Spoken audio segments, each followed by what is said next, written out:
want you to close your eyes for a sec. Put yourself in a very specific headspace. You're 13 years old. It's the 1st of September, sitting on the Hogwarts Express, and outside the window, the weather is miserable. Oh, yeah, that classic Scottish gloom. It's that driving, relentless rain that just hammers against the glass. The sky is dark gray. The mood is heavy. You're looking for a place to sit with your two best friends, slide open a compartment. And usually these compartments are, they're empty or they have other kids in them. But this time the vibe is completely different. Totally different. There is a grown man asleep in the corner, and he doesn't look like a teacher. He looks wrecked. Wrecked is the perfect. He's wearing these exhausted, shabby wizard's robes. Yeah. He looks ill. He looks like he hasn't had a good meal in weeks, maybe longer. Yeah, and the book describes him as looking like one good curse could finish him off. Exactly. But while Harry, Ron, and Hermione are trying to figure out who this guy is, there's a tiny detail in the text, and this is specifically in the book version of Prisoner of Azkaban, that Hermione, of course, spots immediately. It's up on the luggage rack. It's the object that launches us into today's entire deep dive. Hermione points out a small, battered suitcase, and the description here matters so much. Rowling writes that it is held together with a large quantity of neatly knotted string.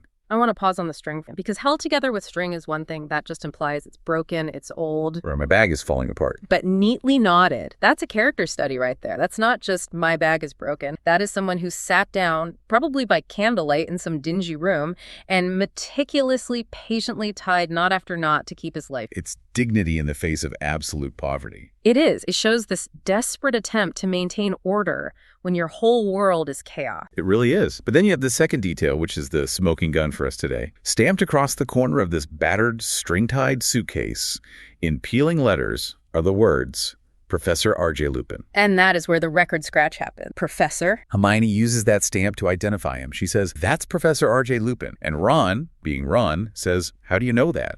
And she just points to the case. It's a great little Sherlock Holmes moment for her. Total in-character moment. It is, but if you actually stop and apply logic to that suitcase, the whole thing just falls apart. It becomes a massive continuity error. Or, and this is what we're arguing today, it's a because let's just lay out the facts as we know them from the fact one. Remus Lupin is a new professor. Right. He is stepping onto that train to start his very first year teaching at Hogwarts. He's the new Defense Against the Dark Arts teacher. And we know for a fact he hasn't been teaching anywhere else. His backstory is one of the most tragic in the series. He is a werewolf. And in the wizarding world, that is a career death sentence. It's not just a stigma, it's a barrier to employment. He lives, in his own words, a hand-to-mouth existence. He can't hold down a job at a bookstore, let alone a prestigious boarding school for witches and wizards. He's constantly on the move. So the question is this. If he has never been a professor before, why does he have a suitcase that essentially says property of, and even more critically, why are the letters peeling? That's the kicker. Peeling implies age. It implies history. You don't buy a brand new, custom embossed suitcase for your first day of work and have the gold leaf already flaking off. No way. Peeling means that stamp has been there for 10, maybe 15 years. It means that case has been dragged through the mud, through rain, through countless journeys. But 15 years ago, Lupin wasn't a professor. 15 years ago, he was a 20-something unemployed wizard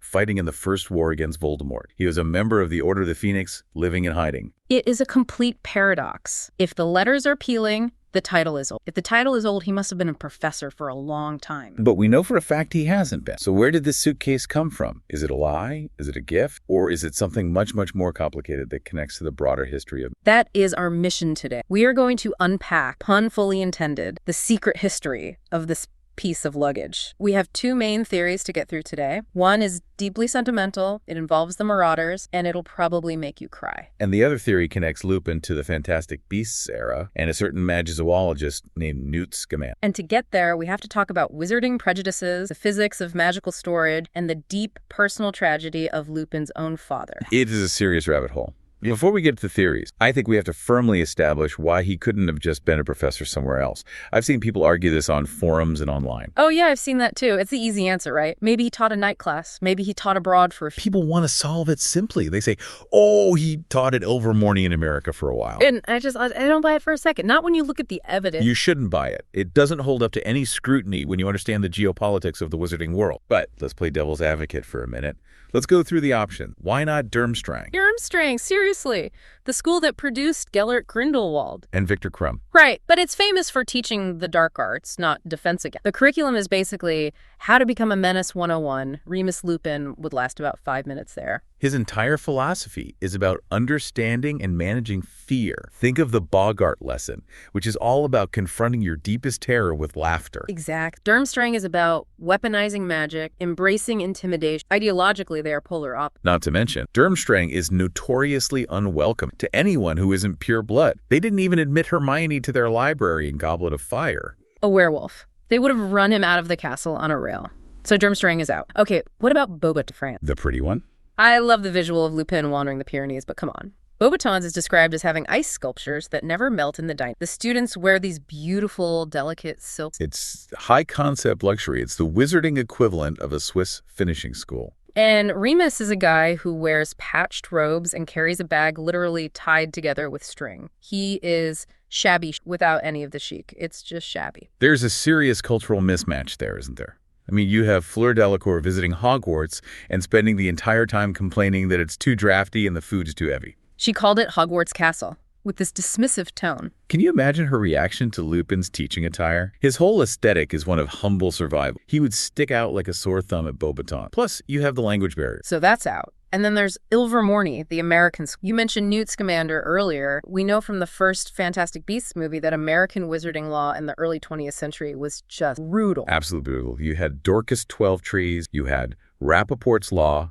The segregation between wizards and no-mages or muggles was incredibly strict. But the regulation of magical creatures was even tighter, right? You needed a permit just to carry a wand in public. The idea that the Magical Congress of the United States of America, MAUSA, would knowingly let a werewolf teach children. It's impossible. The prejudice there was arguably even more institutionalized than it was in Britain. Okay, there's one last sort of fun theory I've heard. Could he have been a professor at a Muggle university teaching, I don't know, Latin or something? It's a fun one to think of. But it falls apart pretty quick. First, why would he have a magical briefcase that says professor? And why would he bring it to a wizarding school?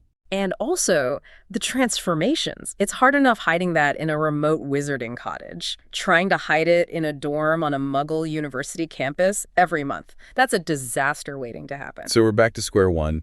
No previous academic tenure. No tenure means no professor title. Which brings us to the first big theory. And I have to say, this one gets me. This is the Marauders gift theory. Yeah, this is the theory that solves the paradox not through lore, but through the lens of character relationship. And to understand it, you have to really understand the dynamic of the four Marauders. James Potter, Sirius Black, Remus Lupin, and Peter Pettigrew.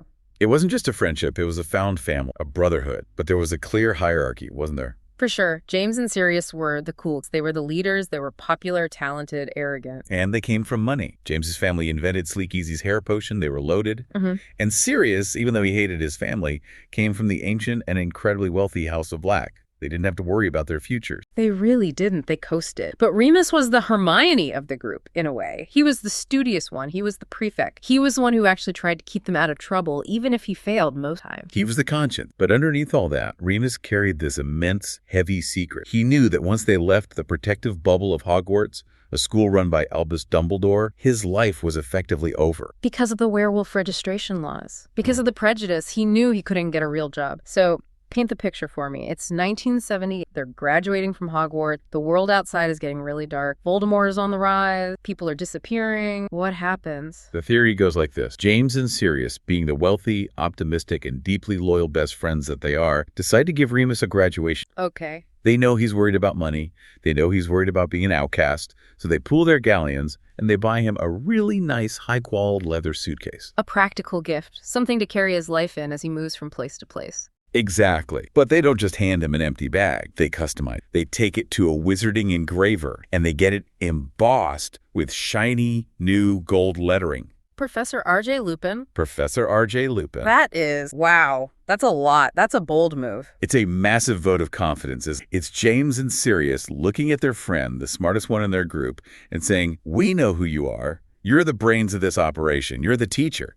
You're the one who helped us pass our OWL. The world might not see it yet, but we do. Exactly. It's basically them trying to manifest They're saying, we're going to win this war against Voldemort. We're going to change the laws, and you are going to get the job you deserve, the job you were born to do. It fits their characters so perfectly, especially James and Sirius. They were arrogant enough to believe they could fix the world. They break the rules constantly, so of course they wouldn't believe in the rules that said a brilliant man like Remus couldn't be a teacher. They just gave him the title before he officially earned. It was a promise, a statement of intent. But then reality hit, and this is where the theory gets so tragic and why the peeling letters are so important, because they didn't win. Not right away. No, the war gets worse. James and Lily are murdered. Sirius is framed and sent to Azkaban without a trial. Peter, their other friend, betrays them all, and Remus is left completely alone. He's lost his entire found family in one night, and he's left alone with this suitcase, a suitcase that has a promise stamped on it that never came true. Can you imagine? For the next 12 years, he's drifting. He can't get a job. He lives in abject poverty. He's moving from one derelict, forgotten cottage to another. And he's dragging this bag with him the whole time. Every single day he looks at Professor Lupin, and it must feel like a constant, painful reminder of everything he lost, of the future that was stolen. And physically, the bag just deteriorates. The leather cracks, the latch breaks, maybe during a full moon transformation, maybe just from years of wear and tear. So he has to use string. And those shiny, optimistic gold letters, they start to flake away year after year. Until 1993, when Albus Dumbledore finally tracks him down, gives him the job. And when he walks onto that train, the prophecy on the bag finally becomes true. The peeling letters are finally tragically accurate. It's such a beautiful narrative arc. It turns what looks like a simple continuity error into this profound symbol of deferred dreams and enduring friendship. It makes the object incredibly sentimental. It gives the whole story of Prisoner of Azkaban another layer of emotional weight right from the first chapter. I really, really want that to be true. It fits the emotional tone of that book perfectly. But, and I hate to be the but guy, there are some other things to consider, or rather, there's another theory that relies less on sentiment and more on, well, hard lore. There is. And frankly, while the Marauders theory is heartwarming and beautiful, the second theory, let's call it the Newt Scamander connection, explains the physical properties of the suitcase much, much better. Oh, interesting. What do you mean by physical properties? I mean, as we'll discuss, this isn't just a normal bag. This bag does things that normal suitcase can't do. To get to this theory, though, we have to go way back, way before Remus was even born. We have to talk about his father, Lyle Lupin. And I feel like Lyle is a character that, 90% of fans don't even know exists. He is a deep cut, for sure. He's only mentioned in the supplementary writing, but he is absolutely essential to understanding Remus's entire life. So who was? Lyle Lupin was a world-renowned expert in his field, but his field wasn't dark creatures in the biological sense, like dragons or mantis. He was an expert in non-human spiritus apparitions. Okay, you gotta unpack that jargon. What does that actually? It means ghosts, space, poltergeists, boggart, things that are spectral, things that go bump in the night but aren't necessarily alive with blood and bone. Which is so ironic because Remus becomes the absolute master of teaching about boggarts. The apple doesn't fall far from the tree, does it? So set the scene. It's the mid-1960s, we'll say 1964. Remus is 4 years old. Voldemort is beginning his first ascent to power. The Death Eaters are recruiting dark creatures, giants, werewolves. The Ministry of Magic is panicked. They're trying to get a handle on this. Exactly. And they start recruiting experts. And one of the people they recruit is Lyle Lupin. He joins the Department for the Regulation and Control of Magical Creatures. He's a smart guy, eager to help fight the good fight. And they put him on a committee to figure out what to do about the werewolves who are starting to align with Voldemort. Yes. Now, this is the 1960s. What is the public perception of werewolves? Fear. Absolute, unadulterated fear. And probably a lot of ignorance. A huge amount of ignorance. Yeah. The werewolf registry that had been set up years prior was a total failure. Most werewolves lived in hiding, terrified of discovery. The ministry didn't really know who they were or how to deal with them. So Lyle is in this meeting, and they bring in a suspect for question, a man named Fenrir Greyback. At this point, Greyback doesn't have a major criminal record. He's caught, but he plays innocent. He claims he's just a muggle tramp who got lost and has no idea what they're talking about.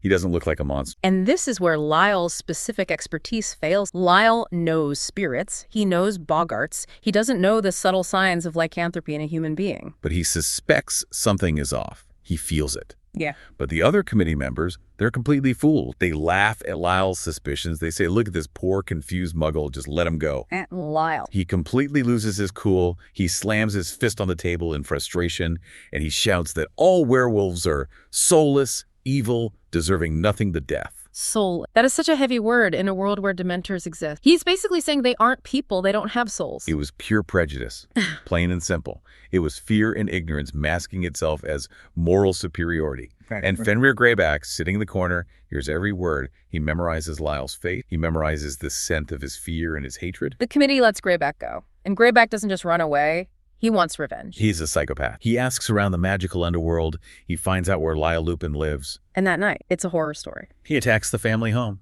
He forces his way into the Lupin house, specifically through the window of the child's bedroom. Remus 4 years old. Lyle hears the screams and bursts in just as it happens. He blasts Greyback with a series of powerful curses, drives him off, but it's too late. The bite has happened. And that is the moment a suitcase like this becomes absolutely necessary, because from that night on, the Lupins are fugitives. They're on the run. Lyle's career is over.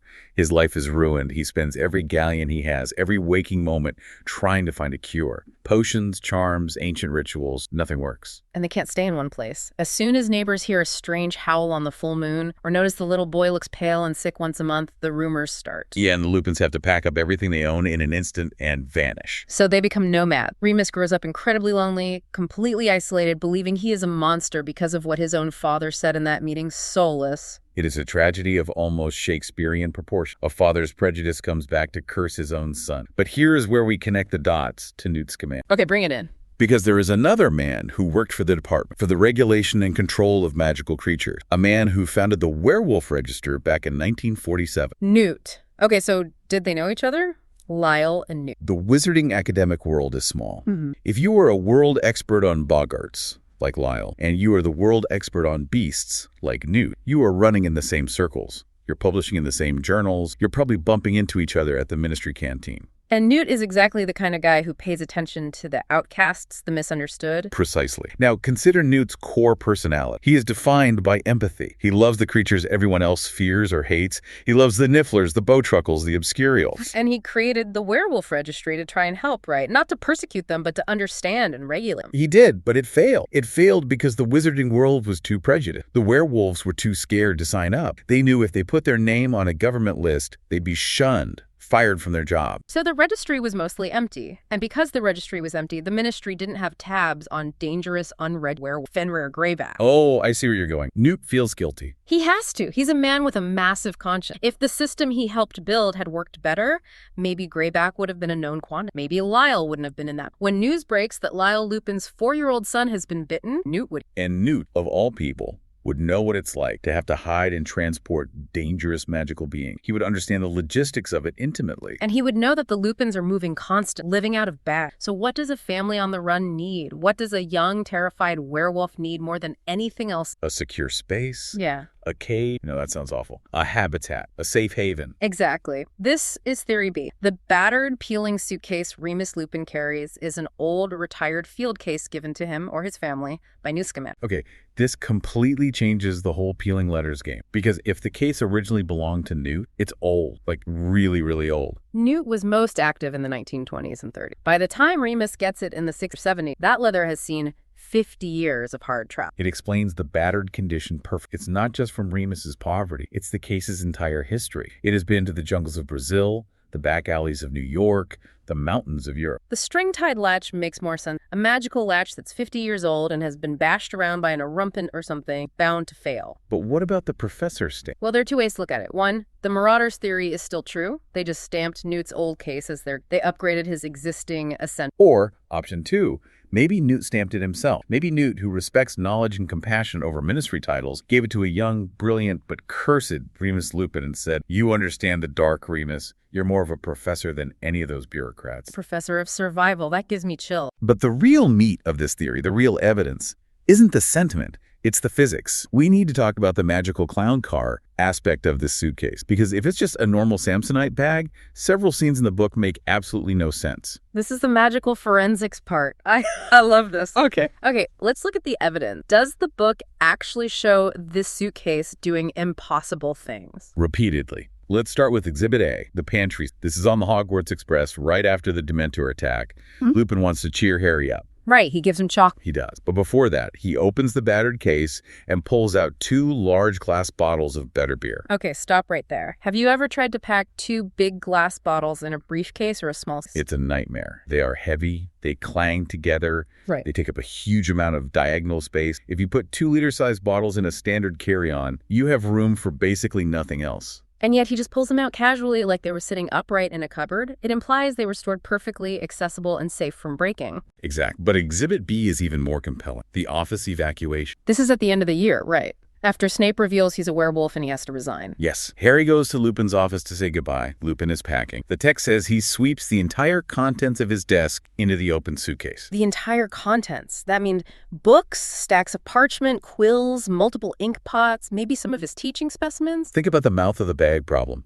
If you try to sweep a whole desk's worth of stuff into a normal bag, the bag fills up in 3 seconds. It overflows. It's a mess. Unless the objects are falling down into a large... Unless the opening of the bag is just a portal to a room below. Just like Newt's case in the movies. Yeah. You drop an object in, and it lands on the floor of the shed or the habitat downstairs. And then there's a third piece of evidence, the tank. This is the one that... This is the smoking gun. Throughout the school year, Lupin is praised as the best teacher they've ever had because he uses live creatures in class, hands-on experience. He brings a hinky punk, he brings a red cat, and most importantly, he brings a grindylow. And a grindylow is a water demon. It lives in water. You can't just carry it in a bucket. You need a tank, an aquarium. Let's do the math on that. A grindylow is described as being roughly the size of a small child or a large monkey. To keep a creature like that happy, and you need, what? A 20-gallon tank. Probably more like 30. Let's be conservative and say 20 gallons. Water weighs about 8.3 pounds per gallon. So 20 gallons is 166 pounds of just water, plus the heavy glass tank, plus the stand, plus the gravel. You're looking at a 200-pound object. You cannot carry a 200-pound aquarium onto the night bus. You cannot lug it up the many, many stairs of Hogwarts to the third-floor classroom. Not unless you have a magical habitat inside your luggage. He's not carrying the tank. He's carrying the suitcase that contains the tank. So when he brings a grindylow to class, he's probably levitating the tank out of right there in the class. I think so, because the book specifically mentions an empty tank standing beside his packed case into the year. Where did that tank? It came out of the bag. This confirms it for me. A homeless wizard who has been living in condemned cottages with no running water doesn't own a collection of large, expensive glass. No, but he does own a Newt Scamander portable zoo and magical creature field kit. It explains his teaching style completely. Whoa. Why is he the best teacher? Because he has the best resources. He has a magical ecosystem in hand. Okay, so if this suitcase is this incredible, priceless, magical artifact, why is it held together with string? Why not fix the latch with a simple repair? This brings us back to the darker side of magical law in theory. We know from later in the series when Bill Weasley is attacked by Greyback that wounds inflicted by werewolves are essentially cursed wounds. Right. Madame Pomfrey can't fully heal his face. The scars are permanent because they're in dark magic. So what if the same principle applies to objects? Imagine a young Remus, or even an adult Remus, is inside the case. Maybe he uses the shed inside to transform, to contain the noise and keep himself away from people. A portable shrieking shack. Portable shrieking shack. The wolf wakes up. The wolf doesn't know it's in a safe space. It just wants out. It thrashes against the walls. It claws and bites at the exit, at the hinges, at the latches of the case. And that damage, the scratches, the busted hinges, is cursed damage. Reparo doesn't work on it. Exactly. You can't magic away the marks of the... So what does he do? He gets a ball of string and he painstaking neatly ties it shut. That is just heartbreaking. It's a physical manifestation of his own condition. The magic of the case is broken by the curse, so he has to use a mundane muggle solution string to hold his life together. It creates this incredible duality, doesn't it? Inside the case, there is infinite space, wonder, magic, Newt's legacy of empathy. But on the outside, it looks like trash. It looks like it's fallen apart. That is Remus Lupin. Infinite potential and kindness on the inside, a shabby, ill, and broken appearance on the outside that society for. Wow. Yeah. Okay, that lands. That really lands. It ties everything together. So we have the Marauders theory, which explains the sentimental title. We have the Newt theory, which explains the magical utility and battered condition. Can we merge them? Is there a grand unification theory of the Lupin suitcase? I think there has. And the bridge between these two worlds, the world of the 1920s and the world of the 1990s, is Albus Dumbledore. Of course. It always comes back to Dumbledore. Dumbledore is the hub in the network. Think about his connections. He was Newt's transfiguration teacher. He defended Newt against expulsion. He stays in close contact with him his whole life, sending him on missions against Grindelwald. Okay, so he knows Newt well. He also recruited Lyle Lupin to help the Ministry in the 60s. And most importantly, Dumbledore is the one who finds a way for a young werewolf Remus to attend Hogwarts in the first, planting the Whomping Willow to protect past. So Dumbledore is the broker. He connects all the... Let's picture this unified timeline. It's the late 1960s. The Lupin family is destitute. They're constantly on the run. Dumbledore knows this. He feels responsible, perhaps. He reaches out to his old student and friend, Newt Scamander. He sends an owl. Newt, I know a family in terrible trouble. A young boy bitten by Greyback. They have nowhere safe to live. And Newt, being Newt, doesn't hesitate for a sec. He goes down to his basement, finds one of his old prototype cases, maybe the one from his trip to Paris, maybe an even older one, and he sends it to Lyle Lupin. Here, he says. It's a bit battered, the latches are sticky, but it's safe. It has a secure room inside.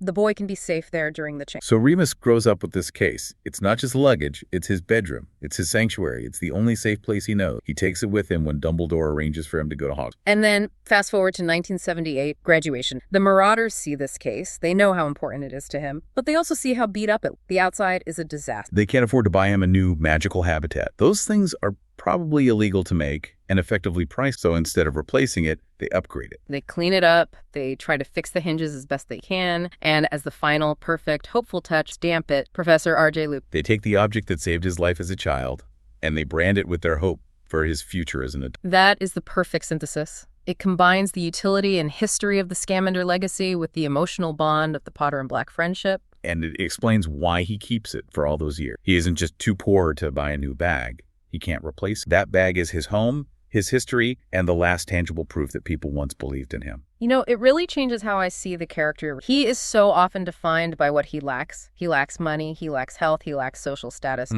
But if he has this suit, he actually possesses one of the most powerful and fascinating magical objects in the entire... He's just hiding it in plain sight. He is. He's a walking contradiction. A destitute man carrying what is effectively a magical mansion in his hand. Before we wrap this all up, I want to leave you, our listeners, with one final kind of fun thought to mull over.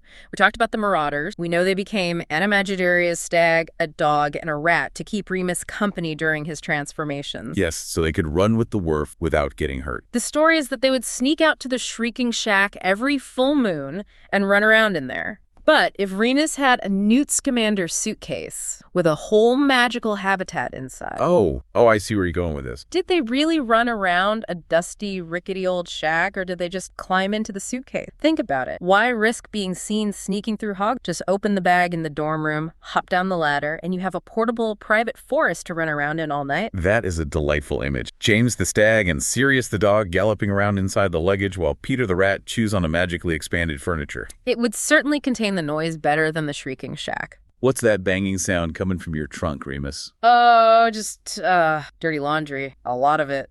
It adds a whole new layer of mischief to their school years. That's a portable secret clubhouse. Exactly. And it makes the tragedy of the peeling letters even deeper, knowing what kind of joy and friendship that case holds, not just what kind of... It's a powerful reminder that in the Harry Potter series, almost every single object has a ghost attached. Nothing is just a prop. Well, on that note, I think we've fully unpacked the luggage. From a rainy day on the Hogwarts Express all the way back to 1920s Magizual. It was a real pleasure to dig into the archive. So for all of you listening, next time you read the books or even watch the movies, look at the background prop. Look at the neatly knotted string. Look for the peeling paint. There is always a story there just waiting to be found. Thanks for listening to The Deep Dive. We'll see you next time.